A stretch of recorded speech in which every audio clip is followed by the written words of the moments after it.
Good evening. Wow, this is so cool. Um, Welcome, trust friends, grantees, donors. Thank you all for joining us here tonight. My name is Amy Freitag, and I am so proud to serve as president of the New York Community Trust. And on behalf of our wonderful, wonderful board, represented here by Roger Maldonado, who you'll see in a little bit, and our fantastic board chair, Jamie, will you stand up and say hi? Jamie Drake. Members of our advisory boards are here, and a wonderful trust staff from all across the region that we serve. Will you all wave? We have people from Westchester and Long Island and the whole crew. So welcome, welcome. We could not be more proud than to be here tonight on this magnificent stage celebrating 100 years as a community foundation representing the Bronx, Staten Island, Queens, Long Island, Westchester, and the outer borough of Manhattan. Our region covers 8 counties, 12.4, the home of 12.4 million New Yorkers. And what better place to celebrate than here in this brand new, extraordinary centerpiece of WEDCO's Bronx Commons, which is a 420,000 square foot investment of housing, learning center, child care, and of course this incredible world-class venue for arts and culture. Now, as all of you know, the Bronx is rich in talent, history, and culture, and this new music venue that we're debuting tonight, woo, is a vital hub for Bronx performers and artists from around the world. So for more than 3 decades, the New York Community Trust and WEDCO have partnered to support the Bronx on affordable housing, childcare, the arts, the revitalization of Southern Boulevard, and so much more.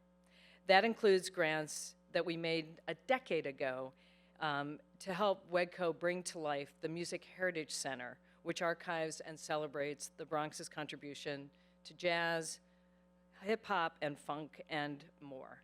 And last year, we made a grant that helped bring this incredible music hall to life. So we couldn't be more proud to be here tonight than when its first notes are performed by an incredible South Bronx native and jazz legend, Bobby Sanabria. Woo! Performing with the amazing Antoinette Montague and Quartetto Ache. So, you know, WEDCO is just one of the many Bronx organizations we've supported over these past 100 years. In the past 20 years alone, thanks to our incredibly generous donors to the New York Community Trust, we've made nearly $5 million of grants to improve life in the Bronx. To grantees like the Bronx River Alliance that have transformed places like the Bronx River, New York's one true river that was, as you all recall, filled with cars and pollution, and now is a place that's filled with canoers and dolphins. Not all of it's full of dolphins, let's be clear. Those are more on the oceans. But anyway, so we do this work in partnership. We work with individuals, with families, with foundations and businesses. I like to say that the trust is like this crazy quilt of generosity, each patch representing a donor's individual act of generosity. And then we weave all those patches together to bring comfort and support to people in need, whether that's as we did after the Great Depression, or after 9/11, or Superstorm Sandy, or most recently in response to COVID. So our quilt represents patches that were contributed by cab drivers and school teachers, accountants, and entrepreneurs. Everyday people who came together over the past 100 years to make New York a better place. That's people like Carol Bellotti, who grew up in the South Bronx playing in St. Mary's Park. She was a business administrator, and her husband was a Verizon supervisor. And when he passed away, she honored him by establishing a fund at the Trust to support parks and music in the Bronx. Carol's is one of the patches in our quilt. Or Beverly Post, who worked for the predecessor organization of the Bronx River Alliance. She left us a fund to make grants in Van Cortlandt Park and to install green roofs across the city, and to continue the work that she loved on the Bronx River.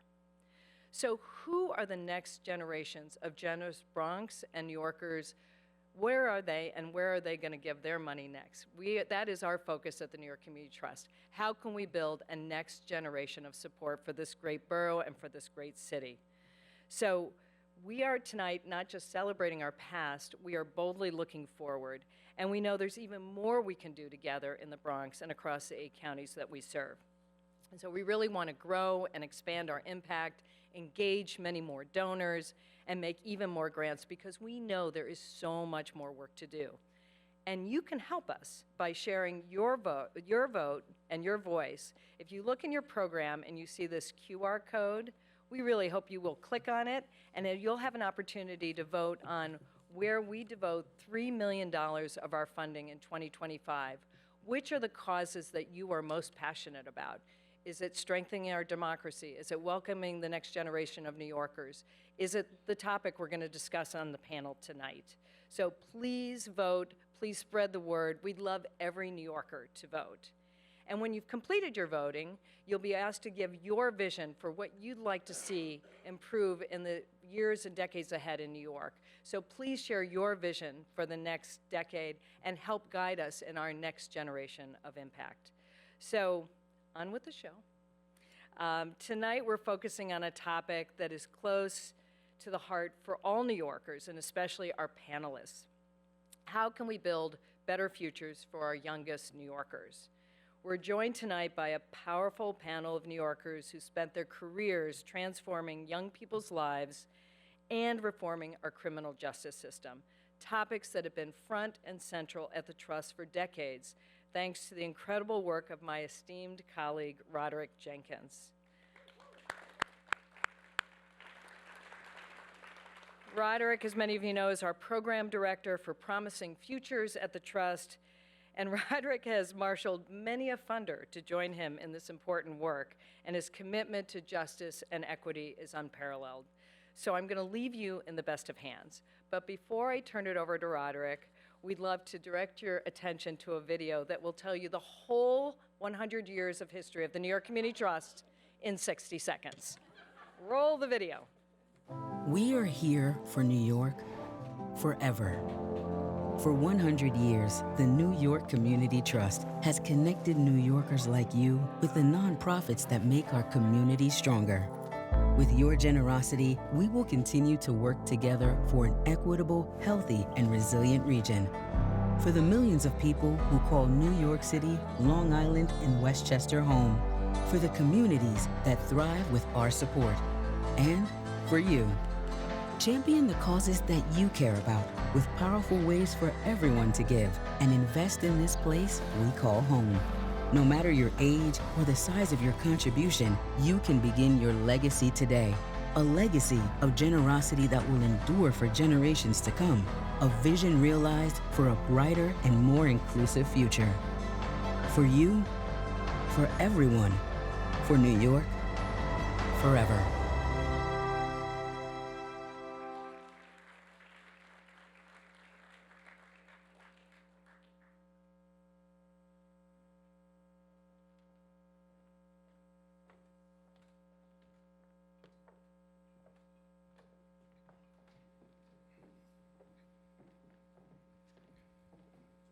So good evening, everyone. I'm happy to see you here. I'm Roderick Jenkins, and it's our hope this evening to have a provocative and interesting discussion about how New York, how we move past our history of locking young people up. I'm not going to introduce our panelists, but I encourage you to read about them in the program. I will, however, ask each one of you to introduce yourselves and briefly describe what brings you to this work. I'll start with Giselle. Thank you, Roderick, and thank you to the New York Community Trust Foundation, to everyone who's here. I want to, acknowledge our young people who are here, our graduates and the team and the staff at Exalt. Yes. My why and the reason why I do this work, and you can read my bio, it really has been my life work. At the point in time when I began to see that so many people have visions, but there were multiple barriers. And I have dedicated my career in designing programs, testing them, replicating, expanding, but more importantly, creating conditions that do not exist for our young people, I'm going to close out with this one because our youth are here right now. And what we begin to see at Exalt is that our youth, they come in reading at the 4th or 5th grade reading level by the age of 16. They come in on paper with some of the most difficult challenges imposed by our judicial system. And what we know is that in order for us to create massive change, it requires the collective in all of us. And many of our young people, they had the burden of potential incarceration. And right now, through support of the New York Community Trust and other foundations, they're college graduates. They're going into law school. Some of them are DOE teachers and principals. So my life work has been to really reimagine what is possible, and I clearly enjoy it. Thank you, Giselle. Insha? Hi, everybody. Great to see you here. I'm Insha Rahman. So I'm an immigrant to this country. I'm the child of two people who came here searching for a better life for their children. I was raised in a very religious Muslim family, and I was raised with this idea of that service and giving back matters. 9/11 for my family changed everything, and I think that's true for a lot of us here. We all have moments that happen in this country, in our lives, in our families that just transform us. And so for my family, you know, before 9/11, I was always raised to be like, pull your socks up, keep your head down, do your work, and things will come to you. And 9/11 for my family, where I watched cousins get picked up and interrogated by the FBI, the mosque that my parents went to, surveilled, made me realize that there are larger forces that we have to be aligned together and working together to fight against. And so I am a lifelong criminal justice reformer. I care about ending mass incarceration and helping to build safe, thriving communities. I started my legal career right down the street on 161st Street as a public defender here in criminal court. And now I work at a place called the Vera Institute of Justice, and what we do is actually work to change policy, change law, change the very culture that leads to mass incarceration so that we can have the safety, the ability to thrive, the ability to live lives that actually advance safety, freedom, justice. So excited to be here, grateful to be on this panel. And one more thing I'll say is at the very beginning of my career, almost 25 years ago, I met this amazing woman, Giselle, who was doing this work at an organization that is still around helping keep kids out of jail. So this work is meaningful to so many of us, and it's really like a labor of love, and people who you work with become family, and I hope to extend that here in this room. Yes, yes, likewise, likewise. So before we dive into this evening's discussion, I've been asked to give you a little context for the topic. So New York was once a leader amongst the then 24 states in the Union and was the first state to recognize the need to separate young people and adults convicted of crimes. In 1925, it established the House of Refuge, the nation's first attempt to transform young people who were then deemed abandoned or deemed incorrigible. New York was also well ahead of other states in providing young people considered juvenile delinquents, with due process establishing the Children's Court in 1924, the Family Court in 1962, both of which emphasize rehabilitation and family as solutions to help young people advance in life. Of course, in hindsight, reform schools weren't forward-thinking reforms. But at the time, it was a well-meaning attempt to care for young people living at the margins of a then booming city. Fast forward to the 1970s, and the nation, as some of you maybe can remember, was gripped in crime, and gritty New York, Bronx didn't look like it looks now, was one of the few states, New York was one of the few states to allow young people as young as 13, it was a shift to be tried as adults, a shift back to tough on crime, and New York was willing to charge young people as adults for certain crimes. And by 1998, over 10,000 young people, some as young as 17, were cycling through Rikers Island, often having spent time at the notorious Spofford Juvenile Facility, which is about 11 minutes from here. Over the past 20 years, public perceptions about crime have shifted, and most of us have become more skeptical of tough on crime approaches. New York City has embraced restorative justice models and focused on education, mental health, service mental health services, and opportunity. And in 2017, after 4 years of advocacy and lobbying by trust grantees, New York raised the age of criminal responsibility, recognizing that young minds don't fully develop until age 25. Yeah, raise the age was big. So that's where I'm going to stop. I'm going to turn to a couple of questions. I'm going to first turn to Giselle. Is the city's juvenile justice system in the age of enlightenment? That's a great question. You know, you just gave us an overview, and thank you for that explanation and that brief history lesson, you know, which takes us into, you started at the 1800s, and then close to 100 years later, we start to introduce reform efforts, you know, through the school systems. And then about 62 years later, we bring in our family court system. Within that, and Insha and I, we could talk about, you know, back then, in the 1990s, when we came in, so much, you know, was broken. There were so many flaws. I would say that the point of enlightenment is the amount of people who really took seriously understanding the science behind our young people's like brain and their adolescent formation. Within that process, what we get to see is that there was a deep investment in research. And then there was really strong and courageous leaders, which we know many of them, who started off, in addition to what you just highlighted, with the Close to Home initiative. That was bold. You know, I would say that that required, you know, courageous leadership and a lot of, you know, depth of thinking. And then we built the Raise the Age. It's important to note that we started to implement the Raise the Age during COVID, during the time where we felt that there was going to be an economic collapse, where the city began to suffer. And it's not that we failed to understand the complexities of a system that has never been designed to be rehabilitative. So when I think about the process of where we are today, and this is where I do see the real enlightenment, is that we have many young people who have been impacted by the system, and they are thinking about the future very differently. That is what gives me hope. I also believe that we have a responsibility. You know, enlightenment is not static.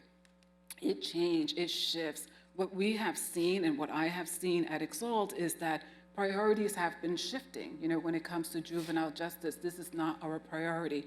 And one of my biggest, you know, thinking, you know, has been forever that if we want to address mass incarceration in this country, which we drive in the world, we're #1 in the world in mass incarceration, we have to end it with young people.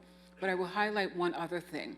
You know, our young people, no matter how engaged they are with the world, we haven't truly engaged them. And I'm not just talking about court-involved young people, I'm talking about young people, period. And if we are going to understand that we could really change the future, we have a perfect opportunity now. So I get to see, you know, that big question in terms of enlightenment, that there is, you know, policy change, there has been shift. But I do believe that when we begin to see, like on the news, you know, certain incidents of our young people getting arrested, people adopt fear. And this is the time where we cannot be fearful. We just have to definitely be invested in our youth.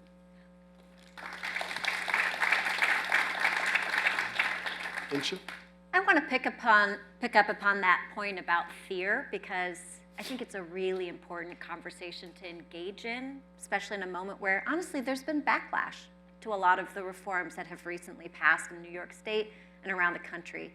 But before I do that, I want to just touch on the point of enlightenment. And Roderick, as you were reading sort of back then, over 100 years ago, and this idea of abandoned and incorrigible children, right? And I think the big enlightenment, the thing that we have learned is there's nothing wrong with our children. No child is bad. Yes. There are systems that are not set up to support kids literally from the day that they are born, as they get older, and so on. And as I said, I was a public defender right here on 161st Street, and every time I represented a 16, 17-year-old, when you looked behind the charges, and sometimes they were really serious, gunpoint robberies, like tough cases. But what you saw behind each and every charge was a young person who had been in the child welfare system, who had a learning disability that had never been addressed, who literally didn't have enough to eat, who didn't know where they were going to go home tonight if they were let out, Like, that's a failure of systems, and I think we are at a place as a society where we can have that conversation, and actually across the political spectrum, people will say, we're failing these kids, not that these kids are failures. So that's where I think there's been a huge shift, and we've got to keep pushing and keep going in that direction, because if we do, we're all gonna win. We're all gonna be able to fix the problems that we see.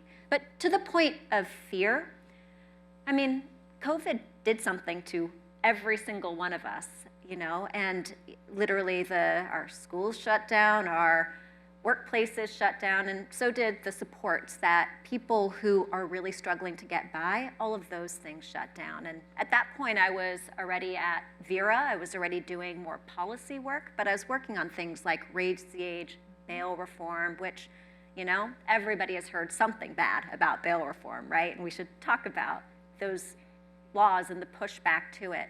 And the problem is yes, there is fear-mongering. Yes, there is sort of weaponizing and playing upon exploiting people's fear. But when we have moments like COVID, where, you know, these new laws were being implemented right at the same time as a pandemic was upon us, like, we have to be able to say, we didn't get this right. And so where I don't think we are enlightened enough is maybe we can pass good policy and policy change, as we did, in my opinion, with the Raise the Age law and bail reform as well, but we have to put the money behind it to actually put it into place. It's cheaper than jail and prison, I promise you. And we need to be willing to do real implementation and take a look at what's working and what isn't, and have cool, collected, informed conversations, and not the sensationalized fear-mongering that has taken over things like Raise the Age and bail reform. Yeah, you talked about how much it cost. How much did it cost to lock a young person up? The numbers have changed over the years. It was almost, what, $200,000? Oh, it's almost $600,000 a year to lock up somebody at Rikers Island, just right down the road. $600,000, you know how many times over that's a Harvard degree?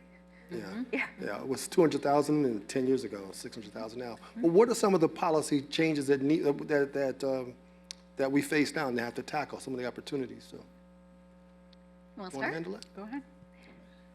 Well, I think one is what I just said about money and budgets, and that's not changing any laws. That's literally every single year there is a budget process in this city, in every county, every locality has its own budgeting process, and that's actually the biggest local fight that every single one of us can be involved in. And so what I think would make a huge difference is, first and foremost, that we are really pushing for prevention and programs and services that work for prevention. When I see sort of what we need to invest in housing, it's amazing that this beautiful new building has housing that actually makes sure people have a roof over their head. We want to make sure that when people have needs such as treatment, mental health, drug addiction, that it's easy. One of the things I found when I represented people was how hard it was, even if somebody wanted to go to treatment, to actually get in. Why are we making this hard? We want people to be able to get the services they need, so let's make that easier. And then the other thing is, people need to know what is working and what isn't, right? Sunlight is such an important disinfectant to actually make sure that we pass good policy and take a look and change policy when it's not working. And so those are all really local things that don't require any work in Albany or any big ordinances or any big policy change, but just for the good laws that we already have on the books to work better. So I'll start there in terms of what are the immediate next steps, because that's what I think it is. People often talk about, well, we need more reform up in Albany, we need this. I actually think we need to start a little bit more local and invest in people who are doing that local work. And the great thing about local work is every single one of us can play a role too. Giselle? I agree. I agree with that. I would say, invest locally, invest in organizations that are doing great work. This implementation process is a lot, so we could have a lot of people advocating for change, but that there's typically a disconnect between, a policy and then who is implementing it. And, overall, giving time. It's important that we invest in a process, because to really effectuate change and to see some serious results, we need some time. We didn't get to where we are today overnight. I mean, we started with mass incarceration. And I would also, highlight, the other aspect is, one of the challenges that we get to see in our organization is that although we prepare young people for the world of work through internship, it's not necessarily policies, but funding, is focusing really on workforce development. And with teenagers, their focus should be education, so looking at policies, in terms of education, really investing as well in our teachers and our schools, and overall, then we'll have a big win. Yeah, we talked a little bit about the policies that drove the fear, tough on crime approaches. Resurgence of some of those policies now. Could you talk a little bit about those? Like stop and frisk, is that still a challenge? Stop and frisk is definitely still a challenge. As many of you know, back in, I think, 2010, there were over 600,000 stops in 1 year. Is it still called stop and frisk, or what's the legal term? Stop, Still frisk? stop and frisk. Okay, all right. Still stop and frisk. And of those 600,000 stops, literally in less than 1 out of 10 cases was anything illegal recovered, meaning anything. So at most, it was usually like a joint, right? Something that we've now legalized in this state. And the problem with stop and frisk is that it was done in the name of public safety, and yet it delivered so little safety. There was really, got a bunch of guns or other serious weapons off the street. And what it really did was undermine trust in government, in law enforcement, in is government here to actually serve us? And it wasn't just across the board in New York City, but in specific neighborhoods, and I don't need to tell you what those neighborhoods are, you know exactly what they are. Here in the South Bronx, Central Brooklyn, Harlem, and so on, right? And so in 2013, there was a court case, stop and frisk was found unconstitutional, and we watched, because of Mayor de Blasio, who came in and said, I'm gonna settle this, we watched stop and frisk numbers drop dramatically, dramatically. And they stayed down, they stayed low until about 2020, 2021, where again, COVID hit. We did watch crime increase in New York City. There's no doubt about it if you look at the numbers. And another thing beyond crime happened, which is a sense of disorder, right? Like where I live in Brooklyn, I watched the trash get picked up less because there was less money for sanitation back in 2021, 2022. That adds to this feeling of like things just aren't quite right. Yeah. And what we saw too was everyday people saying, hey, we need more order. And the response that we saw from the city was unfortunately not, let's pick up the trash some more, let's get some more youth programs out there, let's figure out how do we open up more overdose prevention centers, community treatment centers, just places for young people to hang out, workforce development. But instead what we saw was a ratcheting up of low-level stops. Stop and frisk basically came back. We're starting to see the numbers creep up and creep up again. And I mean, it doesn't actually make people feel safer. We've been in this tough on crime backlash moment in New York, where if you ask New Yorkers, more New Yorkers today than a decade ago say, I don't feel safe in this city, I'm very worried about crime. And yet we haven't learned a lesson from the past of we can't just put more police on the streets or arrest more people or charge more people and expect our communities to feel safer or expect to be able to prevent crime. And there are real concrete things we can do. I don't want to be the person who is just negative because I actually feel a lot of hope. I feel a lot of hope that people are like, well, what we're doing isn't working and we can do better. And so one thing that we can do is, again, at the local level, actually invest in programs that work. And I want to offer one that we haven't talked about yet, but that made a huge difference when it came online in 2016. It's called JISH. It's the Justice Involved Supportive Housing Program. And basically what the city did was they figured out who are the 400 people who are hitting the emergency room, the jail, and the homeless shelters the most. Let's go out and find them, and let's actually get them an apartment with services. And we literally watched the admissions to jail drop, the admissions to the emergency room drop, that sort of revolving door, just literally, it slowed. And that's what we've got to do again and again and again, and it really starts at that very sort of local level. So I think there's a lot we can do sort of programmatically, and then there's also stuff that we need to do in terms of the media and our politicians, right? And we're in the middle of an election cycle. There's lots of, big races coming up, a mayor's race next year, maybe sooner, let's see. But Yeah. the reason it's important, it's not to get political, but to say there's actually an opportunity for all of us to call for what we want to see.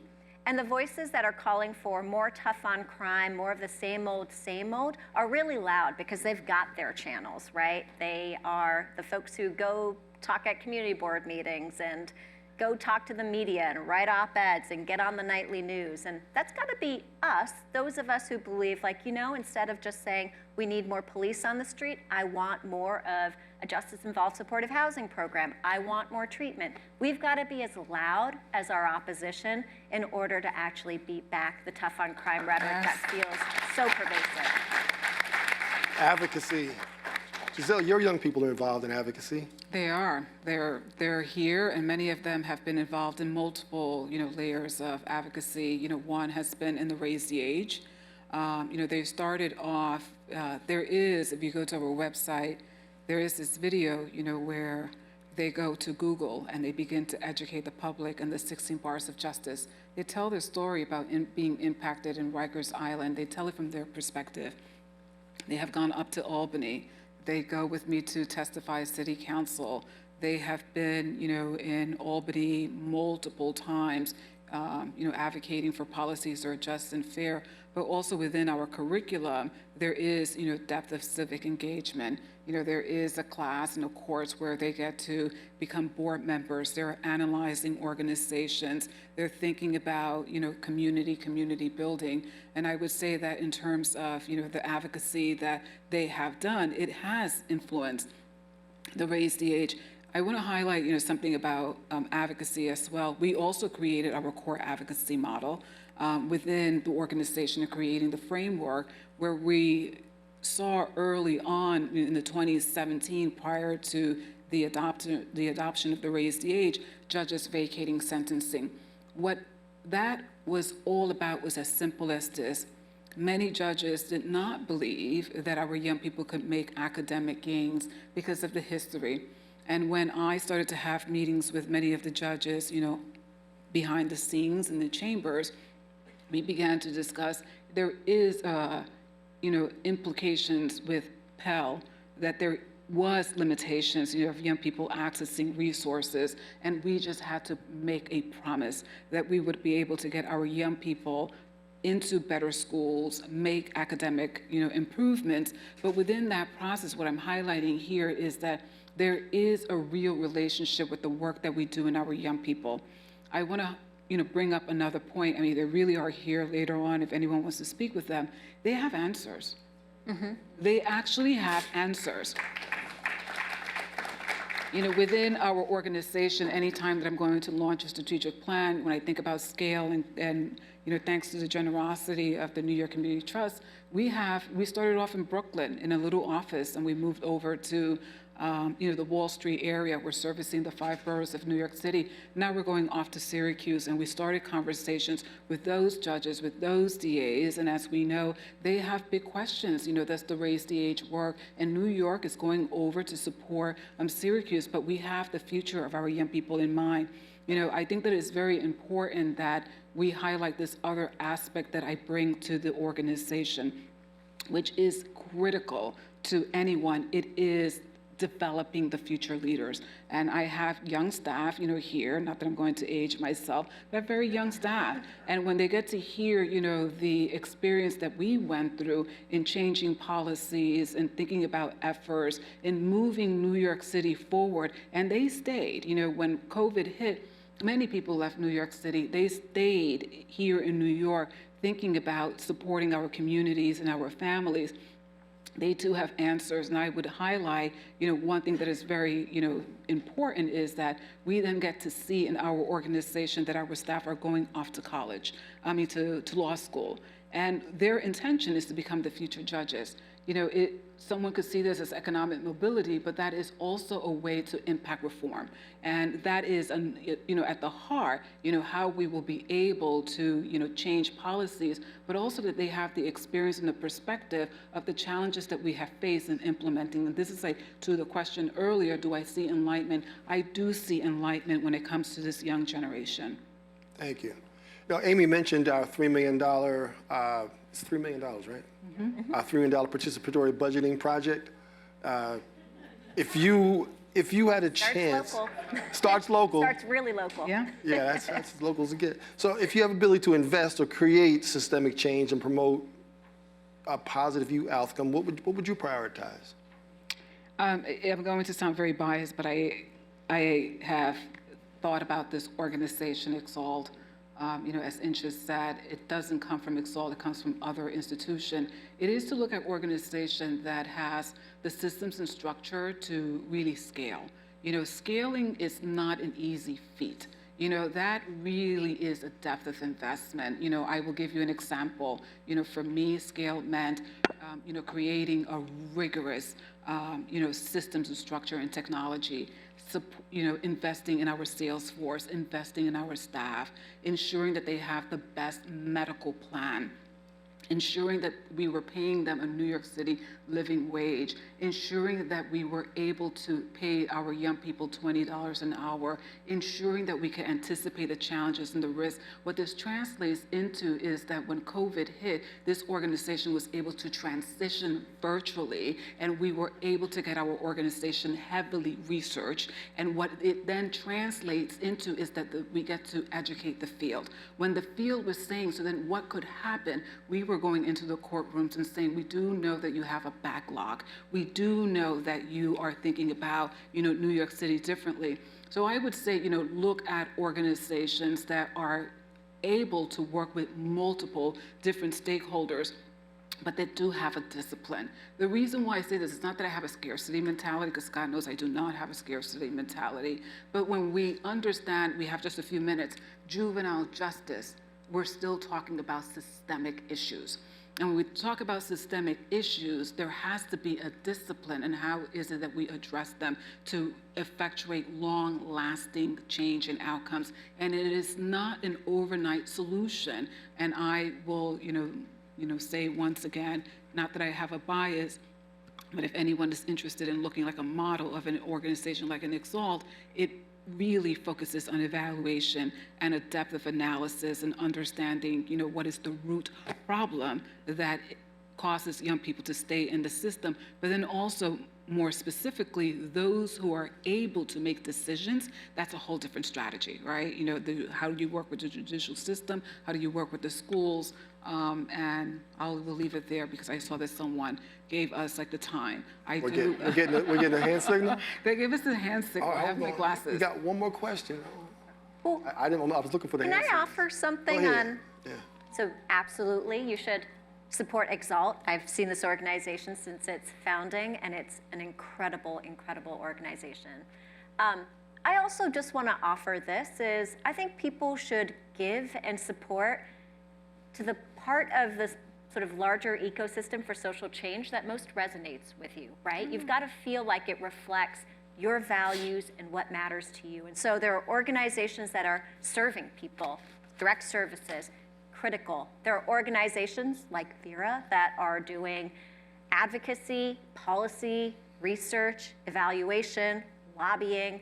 That is necessary too. And then we all work really closely with folks who are turning out people, protesting, raising the awareness about an issue, and creating political momentum and power to make it palatable to actually change policy and change practice and change implementation. So I actually think whenever anybody asks me, well, what should I fund? It's like, look to yourself. Which of that moves you the most? Because we need all three pillars in order to actually change policy, create social change, make our communities better. Thank you. Thank you. Final question. Yes. What is philanthropy getting right, and what can we improve? I will answer this. Every funder is a unique funder. And I would, from my experience, we're still heavily, supported by philanthropy. One of the things that philanthropy has gotten right from my experience is really trusting what the organization is going to do and investing in multi-year grants as opposed to what typically happens in government that they tell you what they would like to see. I think that stifles creativity, as well, and the nimbleness that an organization should have. And, so I will stop there because I believe that, this person here is still checking. Okay, You're good. We're good? We're good. Okay. Yeah, I've got the thumbs up. Yeah, so essentially this is what they are getting right.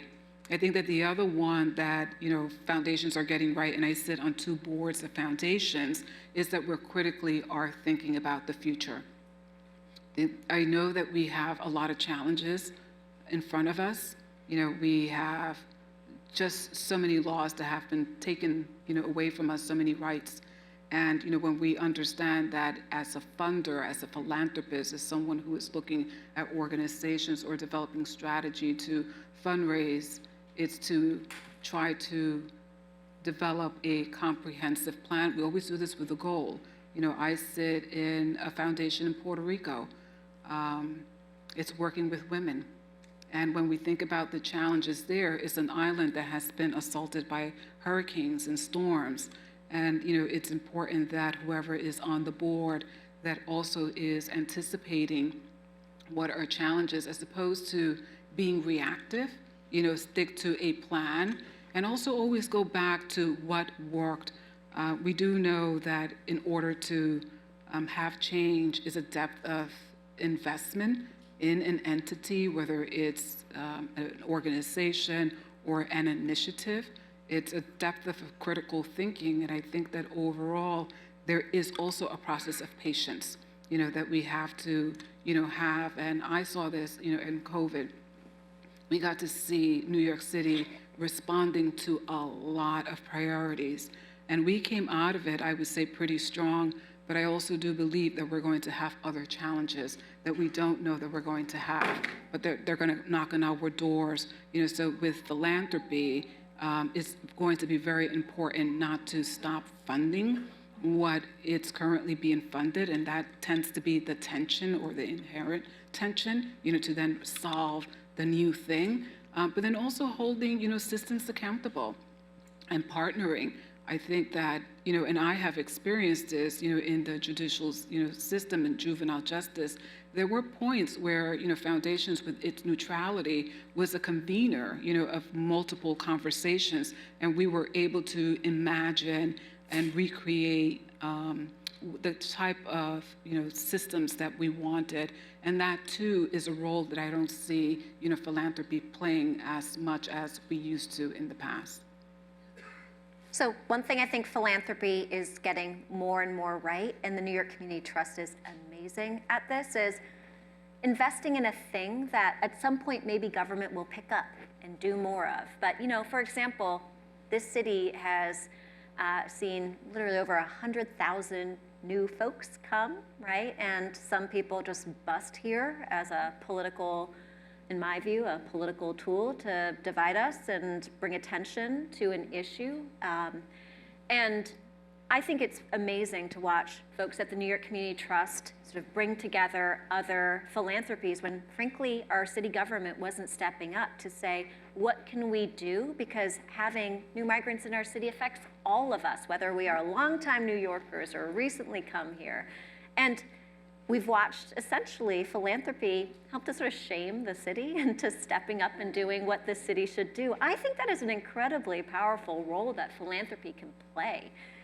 So I really just applaud the Trust and others who we've seen really step up to that moment in the last 18 months, 2 years.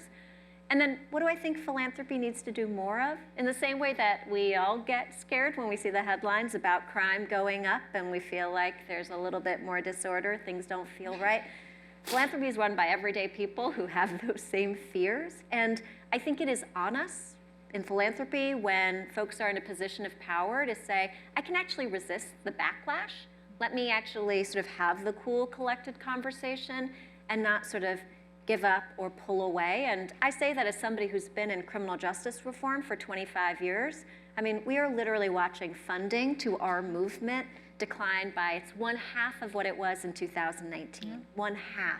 Like, that's how much I think the backlash has impacted our movement. And if we care about ending mass incarceration, if we care about safe, healthy, thriving communities, we've got to have more money, not less, coming into it. Yes, yes.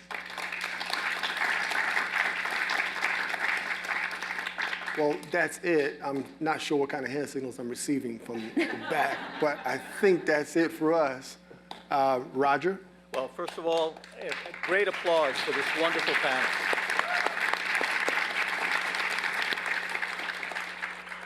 Good evening y buenas noches. My name is Roger Juan Maldonado. I served on the board of the New York Community Trust for many years. I currently serve as a consulting member. And one of the advantages that you have as a board member is to participate in the board meetings, and I'm going to talk about that in just a second. Another advantage is you get to visit places such as this, where the trust has funded an effort, an organization. And I recall, and this is based on tonight's discussion, there was one visit that the board members of the trust made to Rock the Boat here in the Bronx. And I'd never been there, and there were kids coming from all parts of the Bronx and other parts of the city on skateboards and bikes, and they were coming motivated to be able to make a boat, get in the boat, and go out and do experiments to keep the Bronx River healthy. And I was completely blown away. Such wonderful children, students who were so involved and so excited about what they were doing. But as I was walking down towards the river to get in a boat, I saw something that really, drives home the concept of the need to change systems and policies and not change children. And it was a very large mural, much larger than this, on which were painted instructions on what to do if you were stopped by a police officer. And I work in Midtown. I live in Westchester. So for me, the concept of children who are just so wonderful as the ones that I was seeing, being likely to be stopped and frisked by a police officer solely because they were in the Bronx and in almost all instances were students of color. And that's one of the learning moments that I had as a board member. But among the other many years of learning was attending board meetings at which program officers such as Roderick and Irfan, who I saw somewhere here, and the other program officers would inform the board about what it was that they had been doing to determine what needed to be addressed in the city of New York through funding and who could do it. And I can tell you that there are few, if any, organizations that have the person power that the trust has. But I don't know of any organization that has the core of program officers who both know about and care about this city and this region. They work together with the Westchester and Long Island divisions of the trust, and they are the ones who are constantly looking to balance the need to fund what works and look for ways, new ways, to fund things that may or may not work, but you have to give it a try. So I encourage you. I am a donor. I don't, it's a small fund, but I basically established a fund without any restrictions whatsoever. The trust can do with it what it thinks is best. But if you are interested in a particular issue to fund, trust me, as a board member, there is no organization that is better than the trust at figuring out how to use the money the way you want it used to its best effect. So we're going to take a short break, around half an hour, to get some food and some drink, and then we'll be back to have a very enjoyable part of the evening. But one that we should not forget about everything that we've been talking about just now. Thank you. Talk to you soon.